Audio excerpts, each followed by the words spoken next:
नमस्ते दोस्तों, स्वागत है आपका हमारे चैनल द एमपी ट्रैवलर पर। आज हम आपको ऐसी जगह पर लेकर चल रहे हैं जिसे मध्य प्रदेश का दिल और प्रकृति का वरदान कहा जाता है।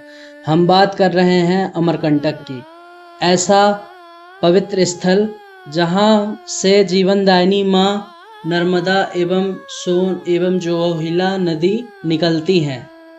मैकल पर्वत की गोद में बसा यह स्थान सिर्फ धार्मिक दृष्टि से ही नहीं महत्वपूर्ण है, बल्कि यह झरने, घने जंगलों, प्राचीन मंदिरों और ऐतिहासिक धरोहरों का एक अद्भुत खजाना है। आप भी अमरकंटक जाने का सोच रहे हैं तो आप भी घर बैठे पूरी गहराई से जानना चाहते हैं तो इस वीडियो को अंत तक जरूर देखिएगा। आज के इस वीडियो में हम अमरकंटक के इतिहास, उसके पौराणिक महत्व, घूमने के मुख्य जगहें, ठहरने, खाने और पूरे समय बिताने का पूरा ट्रैवल प्लान आपको विस्तार से बताएंगे। तो चलिए बिना किसी देरी की इस आध्यात्मिक और प्राकृतिक यात्रा की शुरुआत करते हैं। तो दोस्तों, अमरकंटक का इतिहास सदियों पुराना है। इसका उल्लेख हमारे पुराणों में ऋक्ष पर्वत और मैकल पर्वत के रूप में मिलता है। अमर यानी कभी जिसका नाश ना हो, और कंटक मतलब बाधाएं, यानी वह पावन भूमि है ये जो देवताओं का जहाँ पे वास माना गया है। पौराणिक कथाओं के अनुसार भगवान शिव और माता पार्वती का यह क्षेत्र अत्यंत प्रिय स्थल रहा है। यहाँ कलचुरी काल लगभग 10वीं से 12वीं शताब्दी के बीच के प्रसिद्ध मंदिर हैं जिनका निर्माण कलचुरी राजाओं ने करवाया था। यहाँ के मंदिरों की वास्तुकला नागर शैली एवं पंचायतन शैली की बेहतरीन मिसाल है। यहाँ तक कि कालिदास ने भी अपनी रचना मेघदूत में मैकल पर्वत और नर्मदा की सुंदरता का बेहद मनमोहक वर्णन किया है। नर्मदा नदी का उद्गम और मंदिर परिसर, नर्मदा कुंड के चौड़े चारों तरफ बने हुए प्राचीन मंदिर और पानी में दीपदान या पूजन का स्थल। अमरकंटक यात्रा की शुरुआत हमेशा नर्मदा कुंड से होती है दोस्तों। यहाँ इसे पूरा नगर का केंद्र बिंदु है।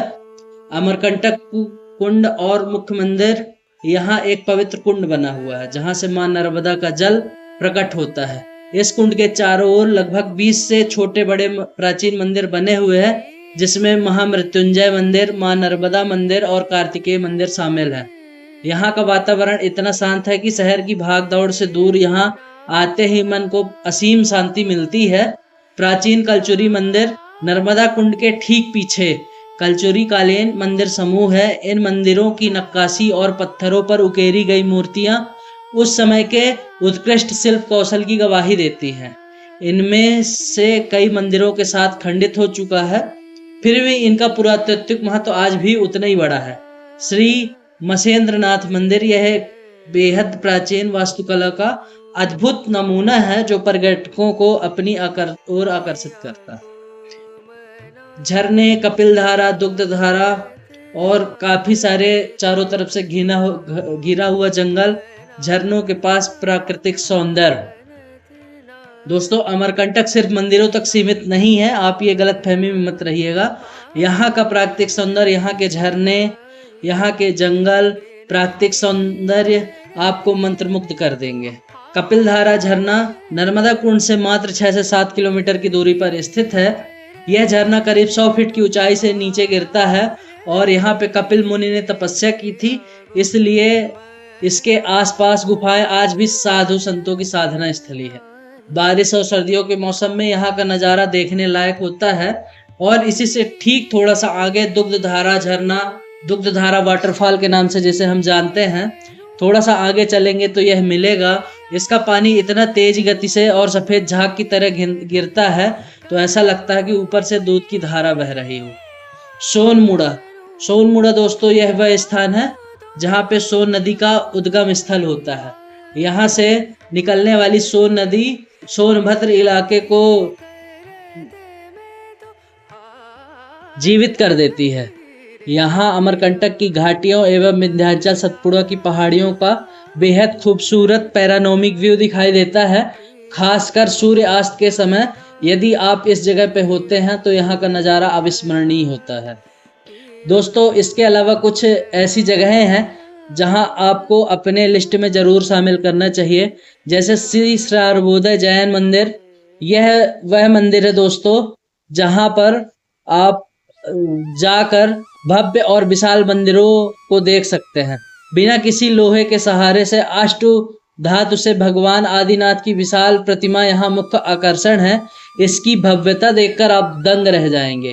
इसके साथ ही कबीर चबूतरा, यहाँ पर यह माना जाता है कि संत कबीरदास जी ने इसी स्थान पर कई वर्षों तक साधना की थी और यहीं से कबीरपंथी संप्रदाय को आगे चलने और बढ़ने का संदेश दिया था। इस जगह के बारे में एक और बातें प्रचलित है दोस्तों कि यहाँ पे संत कबीरदास जी को संत गुरु नानक देव जी सिख धर्म से जो आते हैं उनका यहीं पे मुलाकात हुई थी और यहाँ पे एक शांत आध्यात्मिक ऊर्जा भी महसूस होती है।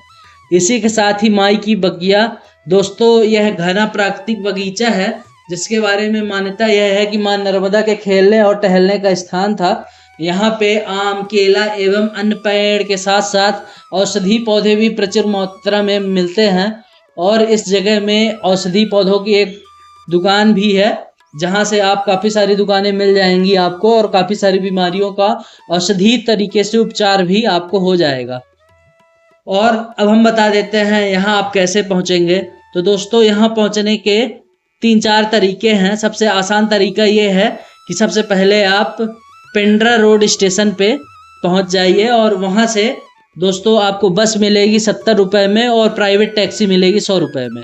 इसका ट्रेवल टाइम 1 से 1.5 घंटे का होता है जो पहाड़ियों से ऊपर ले जाकर आपको अमरकंटक तक पहुंचाती हैं। दूसरा तरीका है आप तो अनूपपुर से बस और टैक्सी कर सकते हैं, उसका किराया आपको वहीं जाकर पता करना पड़ेगा। तीसरा स्थान यह है कि यदि आप फ्लाइट से आते हैं तो आप जबलपुर तक फ्लाइट से आ जाइए या ट्रेन के माध्यम से आ जाइए।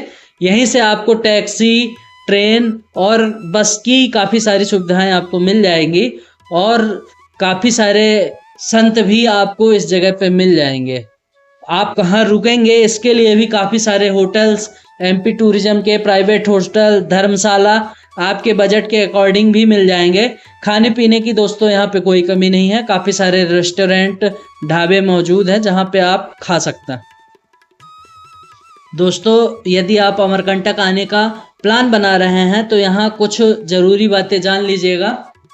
और यहाँ पे आपको जंगली जानवरों के साथ मित्रता नहीं करनी है, नहीं तो आपको ही कष्ट दे होगा। और यहाँ पे जाने को आपको टैक्सी और बसें आसानी से मिल जाएंगी, लेकिन लोकल अमरकंटक यदि आपको घूमना है तो वहाँ पे आपको ऑटो करना पड़ेगा और ऑटो वाले करीब 500 से 1000 रुपये मांगते हैं। आप मोल भाव करके अपने अकॉर्डिंग देख सकते हैं। तो दोस्तों ये सड़क मार्गों से भी अच्छी तरह से जुड़ा हुआ है और इसके घूमने का सही समय है दोस्तों अक्टूबर से मार्च के बीच का, बहुत बढ़िया समय है।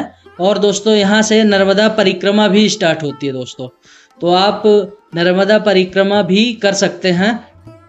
इसके अलावा दोस्तों यह थी अमरकंटक की पूरी गाथा और यात्रा वृत्तांत। उम्मीद है आपको यह वीडियो बहुत पसंद आया होगा। अगर आपने कभी अमरकंटक की यात्रा की है तो आप अपना अनुभव हमें ज़रूर कमेंट करके बताइएगा। वीडियो को लाइक करिएगा, अपने दोस्तों के साथ शेयर भी करिएगा और ऐसे ही बेहतरीन वीडियोज के लिए हमारे चैनल को सब्सक्राइब करना ना भूलें। मिलते हैं आपको अगले सफ़र में, तब तक के लिए आपका बहुत बहुत धन्यवाद। आपका दिन शुभ हो।